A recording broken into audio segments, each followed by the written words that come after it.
तुमची सायली आणि आज आपण बनवणार आहोत झणझणाट मसालेदार रेस्टॉरंट स्टाईल अशी डिश पनीर कोल्हापुरी।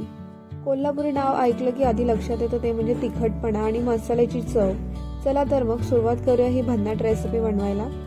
इथे पॅन मध्ये मी घेतलं होतं सुकं खोबरं, धने, 3 लाल मिरची, दालचिनी, हिरवी वेलची आणि 2-3 मिरी। चांगलं शॅलो फ्राय करून घेतलं ते। त्यानंतर पॅन मध्ये टाकलं पनीर। हे मी 100 ग्रॅम पनीर घेतलेलं आहे आणि ऑप्शनल आहे शिमला मिरची, तुम्ही टाकू शकता। नसेल आवडत तर नाही टाकलं तरीही चालेल। त्यामध्ये थोडंसं तिखट मीठ लावून मस्त पनीर फ्राय करून घ्यायचं। पनीर फ्राय झाल्यानंतर आपण करणार आहोत सुकं वाटण।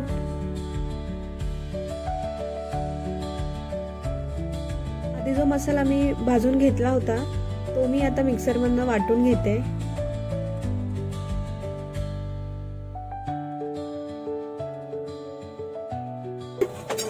आता आपण हा दुसरा मसाला दळून घेतो। त्यात मी टाकलेत काजू, टोमॅटो आणि याची मस्तपैकी फाईन पेस्ट करून घ्यायची मिक्सर मधनं। ही पेस्ट झाल्यानंतर कढईत मी तेल गरम करायला ठेवलं होतं। त्यामध्ये टाकलं पहिले तेजपत्ता आणि आलं लसूण पेस्ट।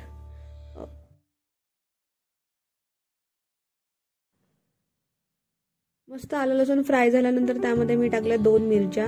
या ऑप्शनल आहेत, ज्याला जास्त तिखट हवं असेल तो टाकू शकतो। त्यानंतर मस्त चिरलेला कांदा, तो पण एकदा तेलात छान परतवून घ्यायचा रंग बदलस तोपर्यंत।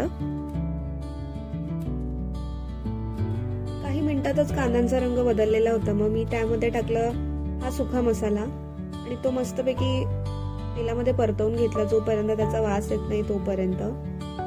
आणि तो एकदा का शिजला त्यामध्ये मी टाकलं तिखट मीठ, आपला गरम मसाला आणि धनेपूड। त्यानंतर आपण त्यामध्ये ऍड करणार आहोत जी पेस्ट केली होती काजू आणि टोमॅटोची, ती ऍड करून पुन्हा एकदा त्याला चांगलं परतवून घेऊया।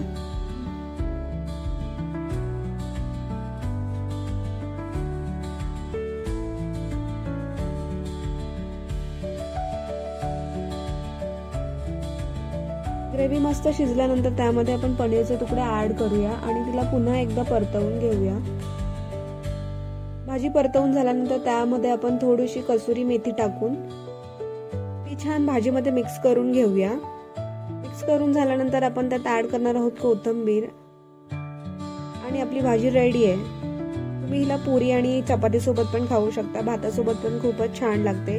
नक्की घरी ट्राय करून बघा, खूप सोपी रेसिपी आहे।